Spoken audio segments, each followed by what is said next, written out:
welcome back to the Irish Racing YouTube channel. The jumps are well and truly back now, and we're here to preview day 2 of the Cheltenham Showcase meeting, and I'm delighted to be joined by Cheltenham local who will give us some great insight into the big day ahead on Saturday. Ed Quigley. Ed, how are you keeping? Hey, hi Emma. Yeah, I'm good, thank you. I'm very much looking forward to this, as you probably were expecting me to say. But competitive action, some good fields, pretty stacked.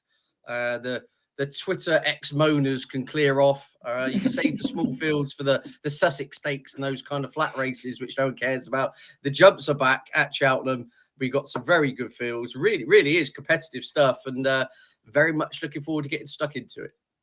And the ground, kind of maybe somewhat surprisingly, they're kind of watering it to keep it good. And what's the weather been like over there? It's a good job I didn't. I did a degree in geography, so it's a good job I didn't go into meteorology and the weather, because it's done nothing but rain for about 7 months in Cheltenham. I mean, my back garden, if you went out there with your wellies, you'd start to lose them like quicksand.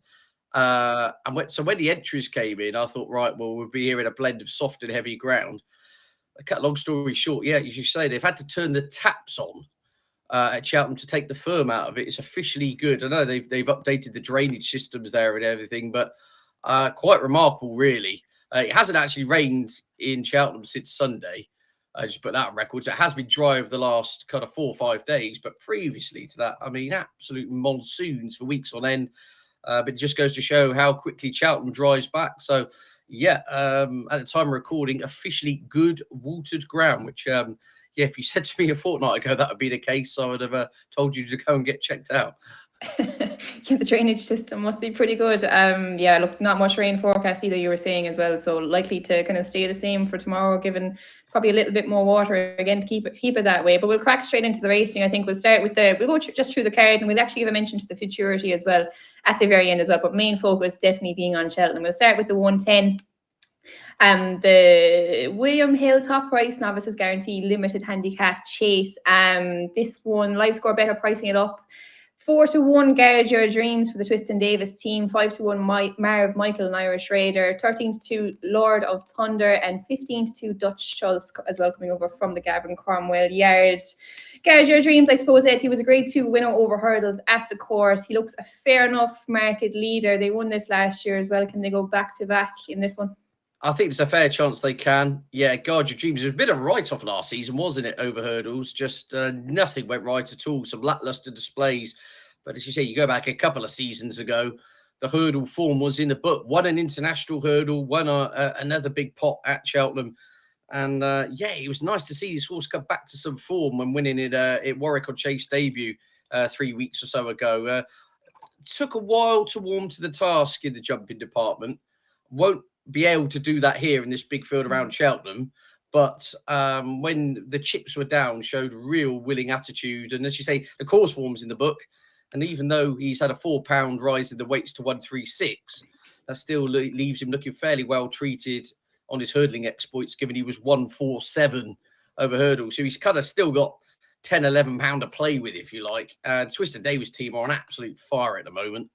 Along with the kind of Kim Bailey yard, they're the 2 yards who are just seem to be running everything. Seems to be running well. So he's very, very solid. I did respect the Irish Raider, Henry de Bromhead's horse, Marv Michael, who, to put it politely, won a nothing race. It was at Kilbeggan, I think, off the top of my head last time out, but did it in pretty nice style. And I'll be interested to hear in this bigger field whether they stick to those kind of front-running tactics and kind of bowl along. If they do, could get a few of them out of their comfort zone here. And if there are any chinks in the jumping armour, shall we say, of a few of these, then you could have a few of them in trouble. And I think it's between the market protagonists. Lord of Thunder's never exciting type, who absolutely dotted up in 2 novice hurdles on the bridle for the Tizard team, goes in the deep end here on Chase debut. But Guard Your Dreams, well handicapped on hurdling exploits, loves Cheltenham. And with the yard going well, unoriginal, but I would be with the favourite here on balance. Yeah, he does look like the right favourite. You kind of mentioned he's jumping. I would be slightly worried about it around here. Like you mentioned, Marv Michael, if he goes out and kind of makes it a real test, Guide Your Dreams, like you just kind of said it there. He kind of took a while to warm into the jumping last time. I suppose fame and glory, they can be a bit like that, can't they? But yeah, look, if he can jump well, you can see why he is the direct lead. I thought We've All Been Caught is an interesting runner as well, a kind of X of the Twiston Davis yard, but he probably wants closer to 4 miles than 2 here. So I followed that horse off a cliff last season. Switch of stables, you never know, might have freshened him up, but a bit of a watcher brief for him for now. And I agree with you. Instinct was 2.5, probably on the sharp side, and this will be a tune up for something, was my kind of angle. Yeah, it'll be interesting to see what he can do for Christian Williams. Cheek pieces on as well first time. He was a really kind of exciting novice chaser this time last year, but just didn't really go his way, I suppose, last year. But yeah, stepping up and trip probably down the line will probably be more his game. I thought Jazzy Matty might have looked a little bit of value in here. He's the highest rated horse in the field. Obviously Cheltenham Festival winner, won the Boodles a couple of years ago. Form kind of petered off then for Gordon Elliott, but he's came to Keane Collins, and I think did he fall in his first chase start? And I'd say Keane was just kind of trying to build his confidence back up again. Then he won in Wexford, and it was a nice way they kind of rode him. They kind of eased him into the race, and then he went on. I think he might have been behind Gorgeous Tom another time, and then I was actually in Sligo when he won last time. He seems to be kind of getting his confidence back jumping after falling first time, and I'd say he might have been a horse who was just lacking confidence, I suppose, completely. His form after he kind of lost his form for Gordon towards the end of his spell there. But I like the way Keane Collins has been campaigning him. He's always kind of a dangerous man when he travels with a horse as well. So I just thought 12-1 about Jazzy Matty. He's only a 5-year-old. I just thought it was too big a price, just given like his chase form is probably as good as most in here. So I'd probably take a chance each way on Jazzy Matty in that one. But we'll go on to the next then. The 145, a novice hurdle over almost the 3 miles. This was a really, really tricky contest. I think it's 2-1 mill force there for Gavin Cromwell, 9-4 intense approach, 7-2 fine margin, 7-2 Donny DeVito. Look, this probably may as well be one in Galway. The Irish horses are definitely going to dominate this one. What's your thoughts on this one, Ed? Yeah, I agree with you. There's probably, on what we know, there's not a great deal between them. It's a case of where you can eke out some improvement. No strong view, but if you ask me to pick, I would go with John McConnell's horse here, Intense Approach, purely through the trip angle. Goes up to 3 miles for the first time. And just every bit of evidence I've seen visually on the racecourse suggests that 3 miles will very much be within range. Downpatrick maiden hurdle win back in August, kind of just galloped all the way to the line. And again at Kelso, looked all stamina, if you like. And so I was slightly flummoxed the fact they stepped back in trip at Chepstow last time out. Now I know it was the Persian War, so it was a big pot, it was a big prize. Harry Cobden was booked, etc. But again, almost ran to script, went off in front, got a few of them at it. Flying Fortune picked him up, went past him, but then he kind of rallied again to hold second and galloped all the way to the line. I just think he looks like an out-and-out stay, or at least he shapes like it. So I thought 3 miles, the wise call. Again, though, not a great deal between the big 4, if you like, probably. It's just going to come down to 5 margins, ironically. But in Intense Approach would be the way I would be siding. I just think 3 miles will suit him, and Cobden is on again. Yeah, Cobden, definitely a really interesting booking there. And John McConnell has a great record in the race. He won it back in 2020 and 2021 in these same colours as well. So it's obviously one he likes to target for the owner. Intense Approach, has a big chance in there. But like you said, very little between them. I was actually in Cork when Milfort ran last time. He was second behind Lucky in the city. In fairness, I think he was just beaten by a brilliant Paul Townend ride that day. He's a really interesting one. I think he ran in 5 or 6 points as a 4 and 5-year-old, which would be a bit unusual. He's only had a couple of runs for Gavin Cromwell so far. Really reddish the 3 miles in Cork last time. I just think he's a horse who probably could be definitely on the up. He's very inexperienced on the track.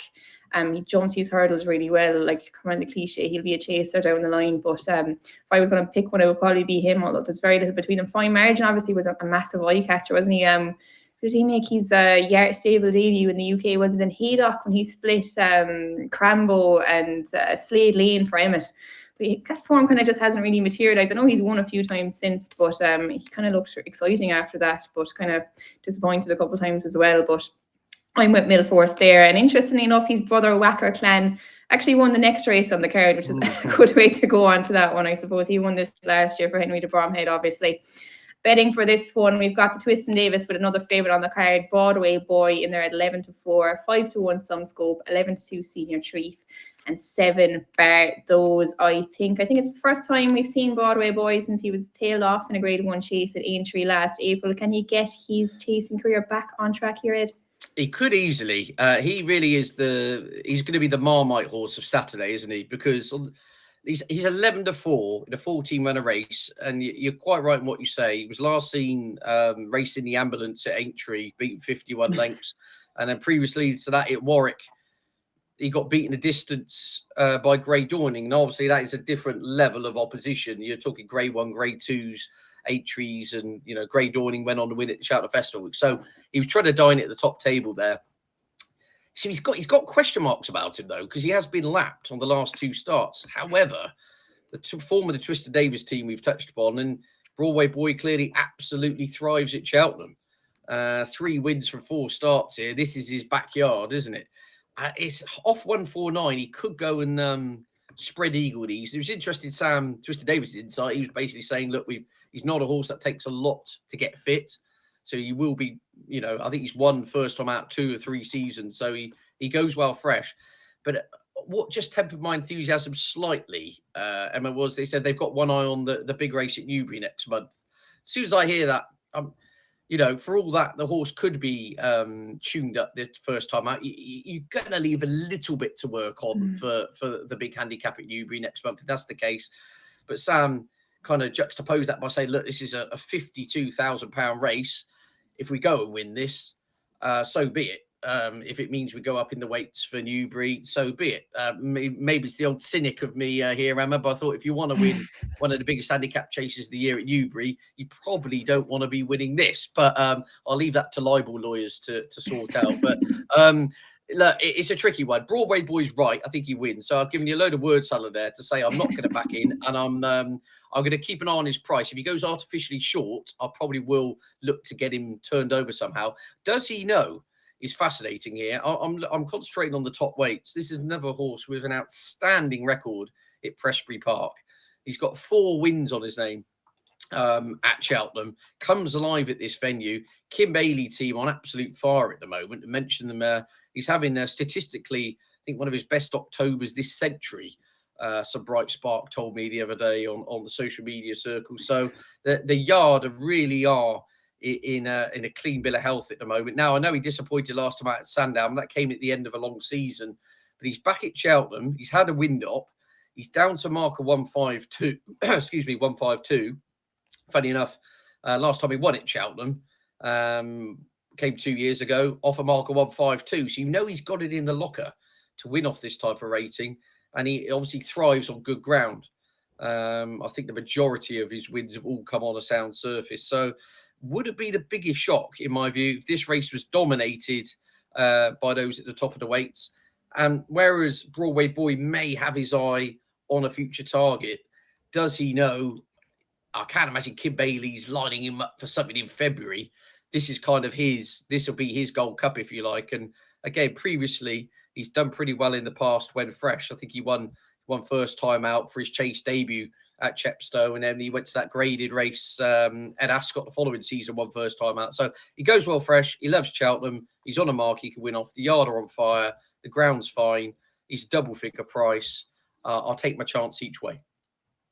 Very good. Yeah, it'll be interesting, the kind of fitness angle into this. I think most of these are having their kind of seasonal debut, but like looking back to the last 6 or 7 renewals, I think Frodon is the only one who's kind of managed to win this on seasonal debut. Sometimes a summer jumper can kind of come and capitalize on their race fitness here, but like you said, those two kind of go well fresh. So yeah, I'll be interested to see how kind of ready they are in the ring beforehand, I suppose.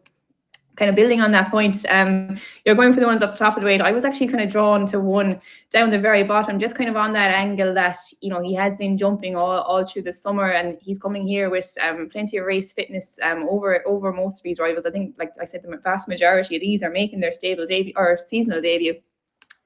So I just was interested by the short go for Henry de Yeah. Bromhead and Jordan Gainford. Obviously won this with another double figure price horse, the Backer Clan, last year. Yeah. He's actually a very lightly raced horse off America 125. He's by Fame and Glory, kind of a bit like those you kind of mentioned, the favourite in the first race. They can be a little bit ignorant to the fence. And we kind of saw that on his debut in Clonmel. He pulled quite hard under Rachel and he jumped a little bit awkward. They went quite slow though. But I was kind of impressed by how cozily he won in the finish that day. I'd say he has a bit of an engine under the bonnet, and I'd say with the UK style of racing, they normally go a little bit quicker. That should suit him, help him settle and things like that. He went on the Wexford then, and he ran a good race behind Railway Hurricane, who is a Cheltenham regular herself, I suppose. That wasn't a bad one at all. He actually got caught out wide going down the hill there in Wexford, and it can be nearly impossible to win when you get out there. But he was a massive eye catcher coming down to the last fence. Then look, I think he comes here with the fitness edge. He's been racing throughout the summer. He doesn't mind good ground. He's probably one of the more likely improvers in the field as well. So I just thought 16-1 about him looked a nice each way price. If he can capitalise on that fitness edge he has on the field. I was going to say, I presume Jordan Gainford riding for Henry de Bromhead. I presume that's due to the weight, would it be? Because that wouldn't be a connection we'd see too often, would it? Yeah, I'm not sure. I'm not sure what Dara do 10-2. Dara's riding senior chief. I'm not sure, is he just the first string? I think Rachel rode the first string last year, and Dara capitalised on the second string. So look, I'm not sure. I'm not sure. Can Dara? I'd imagine Dara would do 10-2. Maybe he was just on senior chief. Probably the more high profile of the two de Bromhead runners. But I was just drawn to the short go, just having that fitness edge, and he just looks like one who could improve. He was kind of a big eye catcher last time as well, so I'll take my chances on him. We go on to the 255 then, which is the Pertemps Network Handicap Hurdle. The first win and you're in Pertemps qualifier of the year, if I'm right, and it's 7-2 the wall peg for Gordon Elliott, who likes to target the Pertemps. 5-1 Zane Knights, 13-2 Al Gasparo, 15-2 Gowl Road, and 8 Bardos. Ed, what are you thinking here? Yeah, wide open, isn't it? Obviously, the Pertemps qualifier rules have changed as well. Something else to bear in mind going further forward to the Cheltenham Festival. Had to get that mentioned in October. But look, wide open. I'm kind of going to go for a couple of bigger prize value plays here. I wouldn't be shocked if Gowl Road ran well for the Twisted Davis team. As I said, a lot of their horses just are in such fine fettle. This horse has started to look fairly treated again. Off 141, a horse with some pretty good form at the track and didn't run badly at all in the Pertemps final itself last season, so ought to be there or thereabouts. I thought the fascinating one was the fact Ben Pauling decides to run Hardy Boy from £6 out the handicap. So officially on figures, he's got it all to do, but I think he's got absolutely everything in his favour for the race. He wants a nice pace to run at. He likes a nice strong gallop, a big field. He likes to pick off runners, and he's a bit of a tricky ride. He's kind of the updated, he's not Archibald, but you've got to think about what you're doing with him. I think we saw a bit of evidence of that last time out at Utoxeter, where I think if Ben Jones probably had the chance again, he wouldn't have hit the front too soon because he absolutely just scythed into contention on the steel. And it looked as if it was a foregone conclusion and then seemed to down tools a little bit. So he is a little bit of a tricky customer. But if he can be delivered late off a strong pace on good ground, he's clearly got an engine. He's still thoroughly unexposed as a stayer. He won on his first time or his first attempt at this trip. And since then, he's run two very good races in defeat. I said, including last time out when there was a bit of carnage on the running. I think it's fascinating here. That he's running from out the handicap, and B, no respect to Ben Jones, but they haven't decided to claim to offset being out the handicap, if you see what I'm saying. I just think Hardy Boy will be switched off the pace. This is a race that'll be run at 1,000,000 miles an hour, and Ben Jones will be looking to creep. He'll be looking to stalk in kind of Carberry and Belvano in the Grand Annual. That's what I'm thinking here. So I may be reading this race all wrong, but again, just coming back to your other point as well, Emma, he's race fit. He's the summer horse. Ben said that when the winter rains come, you won't be seeing him. He's been on the go. There are a few here, you say, making their seasonal reappearance. They're going to need the ring rust removal job, if you like. Hardy Boy's fit from a summer campaign. He's got his ground. The makeup of the race should be perfect. He's unexposed as a stayer, and the yard are in good form. So my on top small each way play is horse number 13 there, Hardy Boy. Interesting one. Ben Jones rides Cheltenham very well, and like you said, yeah, that angle for summer jumpers, especially the way the ground has turned up, it's kind of given them a real chance to land one at Cheltenham before the winter boys wake up, I suppose, doesn't it? That's the point I was trying to make. You put it more concisely than me. I reckon originally they probably didn't have this race in mind. Yeah. And then they've seen the ground and the weather and realised, well, hang on a minute, there's a chance to, potentially get qualified for the festival. There's 15 grand to the winner. And we've got the yards go well. We've got a fit horse with everything in his favour. So we'll see. But Hardy Boy each way, if he ran on into the places, I wouldn't be shocked. Interesting one there, 11-1 with live score bet. Personally, I thought the Wall Park was pretty solid in here for Gordon Elliott. Jordan Gainford, like you mentioned, the win in your end thing. I just thought it was interesting that they didn't go chasing with this one. And Gordon likes to kind of target one at the attempts. He's a fine big horse. Like he's fairly slow. I think he's stepping up to 3 miles for the first time today, and they will suit him down to the ground, I'd say. Like even the last day he beat Kings Hill, who's not a bad hurdler at all for the Gilligans. It was over 2.5 in Galway. And like he was off the bridle from a long, long way home. He just kind of ground him down in the end, I suppose. That wasn't a bad performance either. Like in a conditions race, I think he was given £11 to the second horse that day, which kind of made them level on handicap terms. And he gave him a cosy enough beating there. So look, I suppose it might be silly saying he's still well handicapped. Like I think he's gone up £15 since he started. He's kind of winning streak over hurdles for Gordon. But I think off a market 145, he still could have a little bit more to go, especially stepping up to the 3 miles for the first time. That could bring out a little bit more improvement in him again. I think the ground will be fine for him. I think some of his best form has been on kind of better ground. Like you said, he's one of the ones coming in here. He's been on the go all summer long as well. So I just thought it was interesting. Gordon opted to keep this fella hurdling this year, and I'd be happy enough to stick with him there. He's around 7-2 there now with live score bet. Interesting to see how he will run in that one. We'll go on to the next race then, though. It's the 3:30, the Matterson's Holdings hurdle for the 4-year-old, and we've got a pretty hot favourite in here, Gavin Cromwell's Bottler Secret. A really exciting one, making seasonal debut under Keith Donoghue. He's in there 10-11, 3-1. Give me 5 for Harry Durham. He's Smash Racing. That's the big golfers in that syndicate, I think, isn't it? And 4-1, Dodger Long for Harriet Dickin and Harry Cobden. What do you think, Ed, is the favourite, as solid as the market suggests? Yeah, I do. Yeah, just on your point with Give Me 5. Yeah, I've been checking the social media channels. I was hoping GMAC, Graham McDowell, Brooks Koepka be there in full tweed so I could get a selfie in the Cheltenham parade ring. But no, it sounds like they've got other ideas. They're not actually. Graham McDowell was at Kempton, wasn't he, when Give Me 5 ran back in February? But no, it doesn't sound like they're making the journey over. But I mean, it almost looks a bit of a gift, doesn't it? Bottler Secret around even money. He just wins, doesn't he? I mean, I'm trying to find how you could get him beaten. There's only really two kind of angles in. One is the first time out kind of angle. If the horse does need the run, perhaps he's not going to be fully tuned up. And secondly, obviously, he's penalised for his exploits last year due to the structure of this race. He's got to give upwards of £4 to everything. He's got to give 8 to the majority of the field. But I mean, really, if you were just going to kind of layman's terms it and look at official ratings, well, Give Me 5 is the second best horse in here. Obviously, Bottler Secret absolutely thumped him at the back end of last season in it was Fairy House, wasn't it? And I think Give Me 5 is perhaps better with softer ground as well. So, I mean, it really is Bottler Secret tuned up.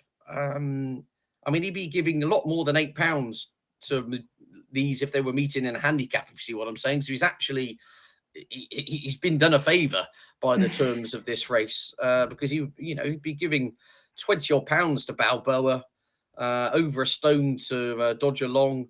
And we know Gavin Cromwell.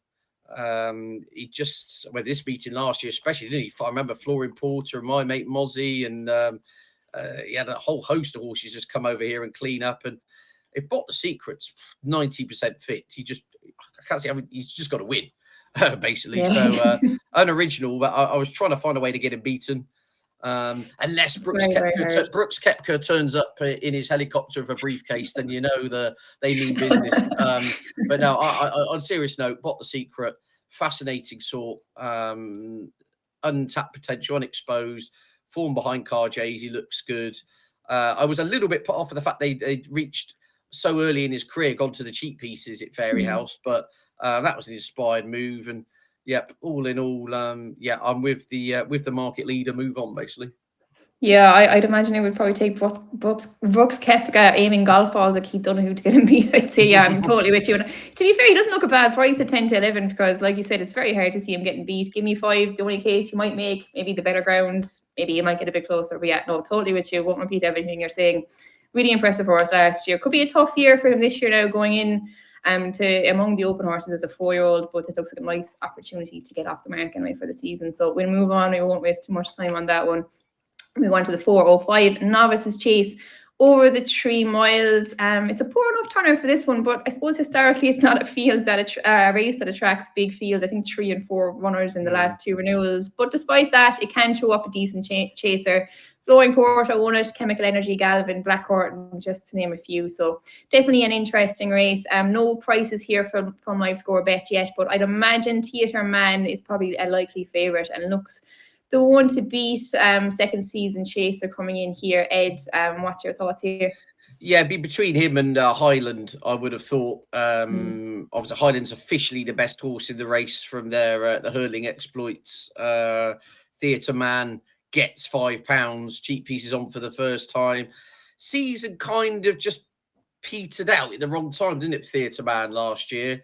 Ran some very good races in defeat in hot novice handicap chases at Newbury, and obviously the standout piece of form was on Trials Day when running a really good race to chase home Ginny's Destiny. So in context, he probably looks, if he could kind of build upon that run, he could be right in this. But as I said, he then failed, didn't he, at the festival when he was one of the best backed horses the meeting. I don't think that's an exaggeration to say. I think I haven't got it in front of me. I think he went off 3-1 favourite in the 22 runner plate. Looking back at it, you think, what? He got absolutely backed off as if defeat was out of the question, and he didn't get round. And then they gave him a spin over hurdles to kind of get his confidence back at the Grand National meeting, and he kind of walked over the line. So he's got his question marks. I'm not going to waffle on and waste your time. I don't actually have a bet or an angle in this race. I think it is just too tricky to work out. I wouldn't be shocked if any of the 6 won it. So I'm going to sit this one out, Emma. Yeah, it's kind of hard to do it without prices, I suppose. Live Score Bet probably had them up this evening, but like if Theatre Man was a decent price, I'd probably back him. I think he's the one they all have to be cheap pieces on first time. He's interesting, like you said, he was backed off the boards for the plate in Cheltenham. Irish Challenger Yates Star, look, he won his beginners in the stole. He's a handy enough horse. He jumped kind of novice. He'd have to jump a bit better than here against a horse like him, Theatre Man, who has all the experience over fences. Price dependent, but he'd be my selection in here as well. But we'll move on to the last race of the day, the bumper. Not one I have a massively strong opinion on, but again, not priced up yet. But I think going by what other firms are doing, it's going to be around 7-2, 4-1, the pair of the Dancing Tree and Citois, who's making stable debut for Kim Bailey. Ed, did you have an opinion on this one? No, not at all. No, the bumper is very much a watch and brief because there is just so much guesswork. But again, respect anything Gavin Cromwell runs. And the Dancing Tree didn't half do in good style. It was a small event, wasn't it? At Limerick when last seen, but kind of bolted up on bottomless ground there. See to it is interesting, as you say. Changed hands for a little bit of money. Joined the Kim Bailey team. Obviously, we know are going great guns, and obviously the yard won this 12 months ago with the Kemble Brewery, so they'd probably have a good kind of barometer of what type of horse this is in relation to previous winners. But very much a watch a brief. There'll be something good come out of it. I can't really tell you what it is though. So yeah, I'm not going to lie. The last 2 races on the card, I might beat the traffic, to Militia, but no, it's going to be a watch a brief. There are some interesting unexposed types in it, as you would expect, and be very much just see how they get on. Yeah, definitely. You mentioned the Dancing Tree. That was actually quite a competitive bumper in Limerick. He won. There was a few highly touted ones in behind him there. So interesting to see how he goes for Gavin Cromwell, but yeah, hard one to judge, especially with no prices. We'll just give a quick mention to the big one at Doncaster, changing attention back to the flat. I suppose it's one last chance to get a better picture of that 2-year-old classic, or of the classics from next year, I suppose, from the 2-year-olds. Look, it's the Futurity. It throws up a good horse. It's a pity we've got the soft ground for the flat horses and the good ground in Cheltenham for the jumpers, but Wimbledon Hawkeye is favoured in here, and with live score, but he's in there 11-4. Delacroix, Aidan O'Brien, Ryan Moore. I don't think he's probably at the very top of the pecking order in Ballydoyle. Did you have any fancy in here, Ed? If pushed, I'd be Wimbledon Hawkeye, mainly because at Newmarket last time out, I thought it wasn't just me, connections seemed to be a bit worried at the Royal Lodge that perhaps the ground had gone for Wimbledon Hawkeye, because previously, he'd shown some good form in group contests on rattling quick ground, but fools can make horses can make fools of you, and if anything, he took a massive step up, didn't he, by encountering A, soft ground, and A, 1 mile. So I think they've kind of got that box ticked now, haven't they? There's no worry in that department. I don't know anything about Delacroix in regards to the Ballydoyle pecking order. The joker in the pack here, I thought, was clearly Detain, who's won 2 absolute nothing races on the all-weather. I think it was 4-11 last time out at Kempton. But absolutely, I can't even think of the word, it was so good, but just absolutely, annihilated them, basically. Fascinating. The Gosden team rolled the dice with this Wootton Bassett colt, kind of mixed signals on pedigree about a mile and soft ground, I thought, but I trust the Gosdens. I haven't trained Ivy up a wall, let alone a Group 1 winner. So Detain, unbeaten colt, 2 facile all-weather wins, and comes in here on soft ground over a mile. So, again, a bit like the bumper at Cheltenham, of equal importance in terms of gleaning clues for the future. I think it's fair to say, Emma. No, I'm just going to see how this one unfolds. But if you force me, I would go with Wimbledon Hawkeye.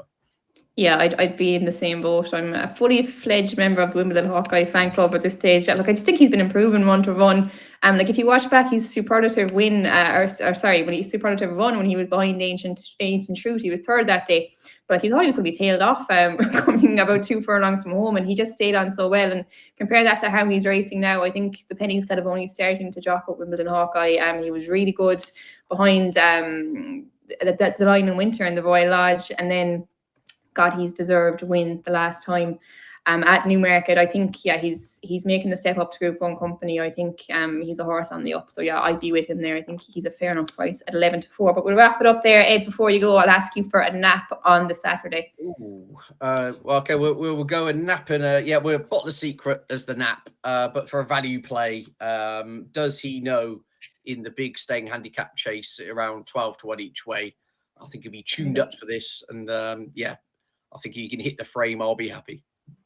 Yeah, Botler Secret, to be fair, we said it doesn't look a bad price at 10-11 considering the conditions of the race. I'm going to go with a big price one as well. The short go 16-1 each way in the 220. I think he's been an eye catcher in the past, coming in there off bottom weight. He's got the fitness edge on a lot of the field. He could run a big race for Henry de Bromhead, who won the race last year as well. But we'll wrap it up there. Ed, thanks very much for all your input. Hope everyone enjoyed the show, and make sure and like and subscribe to the channel if you enjoy the content.